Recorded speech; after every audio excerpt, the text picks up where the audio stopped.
Everyone, good morning তোমাদের সবাইকে। আজকের মানে কি বলবো, আজকের ওয়েদারটা এত সুন্দর ভিডিও না করে পারলামই না। আজকে ভাবলাম যে আজকে আমি আর আয়ুষ্মান সারাদিন কি করি সেটাই তোমাদের সাথে শেয়ার করব। মানে আজকের ওয়েদারটা এত সুন্দর মানে সত্যি মানে অনেকদিন পরে হয়তো এরকম ওয়েদার আসলো। তো চলো আমি আর আয়ুষ্মান সকালবেলা উঠে, সকালবেলা না এখন অনেকটাই বেলা হয়ে গেছে, তাও 10:30 মতো বেজে গেছে। তো আজকের ভিডিওটা আমি এখান থেকে স্টার্ট করছি, আয়ুষ্মান আর আমি। তো দেখো আয়ুষ্মান আর আমি কী করি সারাদিন সেটাই তোমাদের সাথে শেয়ার করব।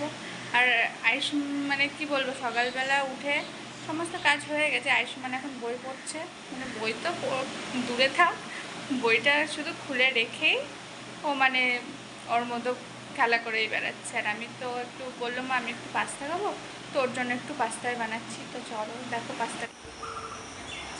আজকের ওয়েদারটা ঠিক এরকম।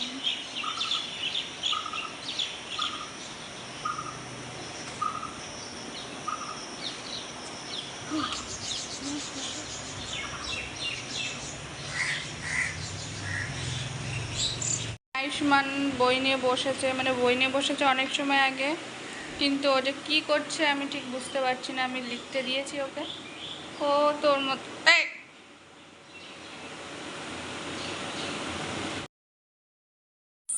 তারপর আয়ুষ্মানের খুব পাস্তা খেতে ইচ্ছা করছিল, তো আমাকে বলল, মা আমাকে একটু পাস্তা বানিয়ে দাও না। তো আমি আর কি করব, যেই বলা সেই কাজ।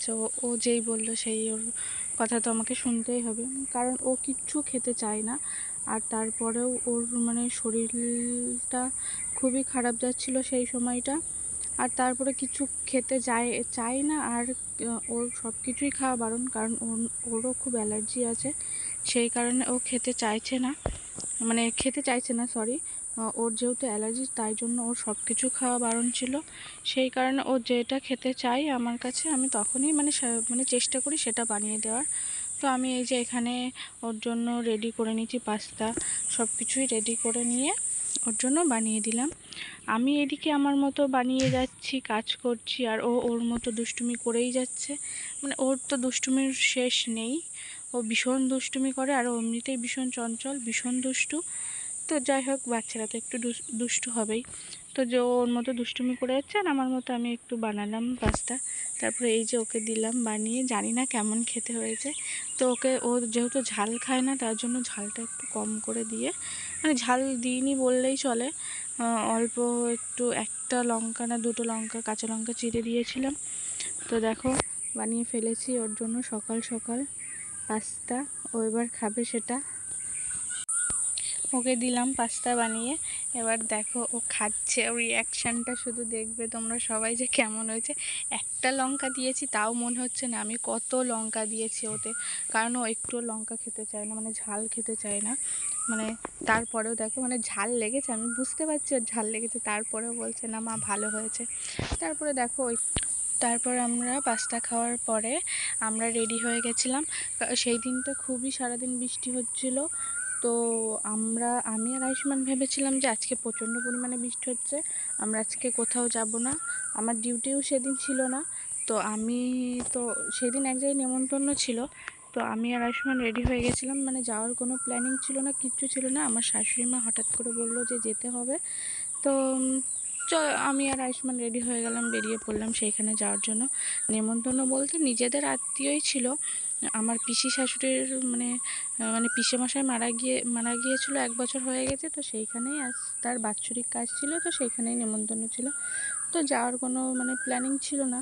তো মানে এত পরিমাণে বৃষ্টি হচ্ছিলো যে যাবোই না ভেবে রেখেছিলাম, কিন্তু লাস্ট পর্যন্ত যেতেই হলো। আয়ুষ্মান, আমি আর আমার শাশুড়ি মা মানে গিয়েছিলাম। আর বাড়ির থেকে কেউ, আর মানে কাকি শাশুড়ি, কাকা শ্বশুর এরা গিয়েছিল। আর আমাদের ফ্যামিলির থেকে আমি আর আমার শাশুড়ি আর আয়ুষ্মানই গেছিলাম, আর কেউ যায়নি। তো সেই দিন ভেবেছিলাম একটু যে মানে অন্য কিছু রান্না করে আমি আর আয়ুষ্মান মানে অন্য কিছু নতুন কিছু রান্না ট্রাই করব, কিন্তু সেটা আর হলো না। তো বাধ্য হয়ে যেতে হয়েছিল। তো চলে গিয়েছিলাম। আয়ুষ্মানকে জিজ্ঞেস করছিলাম যে কোথায় যাচ্ছি, ও বলছে যাচ্ছি নেমন্তন্ন, বলতেই পারছিল না যে কোথায় যাচ্ছি। তারপরে এই যে আমি, শাশুড়ি মা আর আয়ুষ্মান বেরিয়ে পড়েছি রাস্তা দিয়ে। দেখো বৃষ্টিটা তখন হচ্ছিল না, বৃষ্টিটা জাস্ট একটুখানি ধরেছিল। আমরা যেই ওইখানে পৌঁছেছিলাম তারপরে আবার বৃষ্টি শুরু হয়ে গেছিলো। এই যে বাসে উঠেও গেছি, বাসে উঠে আয়ুষ্মান আর আয়ুষ্মানের ঠাম্মি এক জায়গায় বসেছে আর আমি একটা সিটে বসেছিলাম। তো ওইখানে যাওয়ার জন্য উঠে পড়েছিলাম বাসে। বাসটা ছাড়তে একটু লেট হচ্ছিলো, তাই জন্য বসেছিলাম বাসে। তারপরে ওইখানে গিয়ে আর আমি ওদের নিয়ম কারণ কিছুই জানতাম না, কিছুই বুঝতাম না। আমাদের মধ্যে যেরকম রাত্রিবেলা রামায়ণ বা কীর্তন হয়, ওদের ভিতরে ওদের যে গুরুচাঁদ মানে হরিচাঁদ গুরুচাঁদ আছে সেই নিয়মে ছিল ওরা। তো তাদের মানে ওদের মধ্যে এই মানে জানি না কি মানে হলো, আমি বিষয়টা ঠিক বুঝতে পারিনি। তো যাই হোক, যাদের যে নিয়ম তারাই সেই নিয়মই করেছিল। আমি হয়তো জানি না বা বুঝি না, সেই সম্পর্কে একটু কমই বুঝি। তো মানে সন্ধ্যার সময় ওই দলটা এসে ওই দলটা আসলো, এসে ওদেরকে নিয়ে ওদের মানে নিয়ে এসে ওরা যে কী করেছিল আমি ওইখানে একটুকুই ভিডিও করেছিলাম, তারপরে আমি আর কোনো ভিডিও করিনি, আর ঠিক ওইখানে যাইও নি, আর ওই জন্য বলতেও পারবো না। কিন্তু এদের যে মানে হরিচাঁদ গুরুচাঁদের যে নিয়মটা আমার খুবই ভালো লাগে। ওদের যে মানে যেটা হয় আমার ভীষণই পছন্দ ওদের, মানে ওরা যেভাবে ঢাক ঢোল মানে এইগুলো বাজায় আমার খুব ভালো লাগে। কিন্তু ওদের নিয়ম আমি কিছুই বুঝি না, কিছুই জানি না, এটাই হচ্ছে মানে কথা। তারপর আমি ওইখান থেকে চলে এসেছিলাম পরের দিন সকালে। এসে আমার মাসির বাড়ি এসেছিলাম। মাসির বাড়ি আমার বাড়ির থেকে আমার বাড়ির পাশেই। তো মাসির বাড়িতে চলে এসেছিলাম। মাসির বাড়ির পাশেই একটা সুন্দর মন্দির আছে। এই মন্দিরটা অনেক বছর পুরনো, মানে অনেক বছরের পুরনো মন্দির। এই মন্দিরটা এত সুন্দর ছিল না, এখানে শুধু এই বটগাছটাই ছিল পুরোটা। মানে আমি যখন দেখেছিলাম, মানে প্রথম যখন দেখেছিলাম শুধু বটগাছ আর বটগাছই ছিল, আর কিছু ছিল না। তারপরে ছোট্ট একটা মন্দির ছিল প্রথমে। চলো সেই মন্দিরটাও তোমাদেরকে দেখাচ্ছি। সেই ছোট্ট মন্দির থেকে আজকে এই বড় মন্দির, এইখানে খুব জাগ্রত মন্দির। এই যে এই মন্দিরটাই প্রথমে ছোট, মানে এই মন্দিরটাও তখন ছিল না, তখন শুধু চাচের বেড়া দিয়ে ছোট্ট একটা মন্দির। ওই তারামাটাই শুধু ছিল, জাস্ট, আর কিচ্ছু ছিল না। আর এখন সেই মন্দিরটা কত বড়, কত সুন্দর আর কত জাগ্রত, মানে ওইখানে সবাই যায়। আমি দেখেছি। এই যে এগুলো কিচ্ছু ছিল না। আর এটা আমার ভাই, ও ইয়ার্কি মারছে। ও বলছে দেখো তারা মা ভক্ত এসেছে, ভক্ত মানে ও সবসময় ইয়ার্কি সব কিছু। আর এই যে বড় মন্দিরটা, এই মন্দিরটা এখানে নতুন বলবো না, অনেক বছর হয়ে গেছে তৈরি হয়েছে।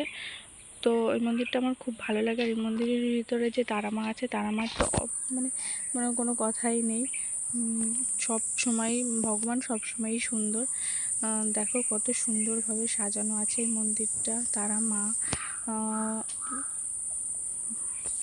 সবাইকে কত সুন্দর করে সাজানো। আর ওই যে বয়স্ক উনি মানে উনি এই মন্দিরের মানে পুজো আচ্চা করে সব সময়ের জন্য। আমি আজ থেকে রোজ ভিডিও দেবো তোমাদের সামনে। ভিডিওটা যদি ভালো লাগে তাহলে আমার চ্যানেলটাকে সবাই সাবস্ক্রাইব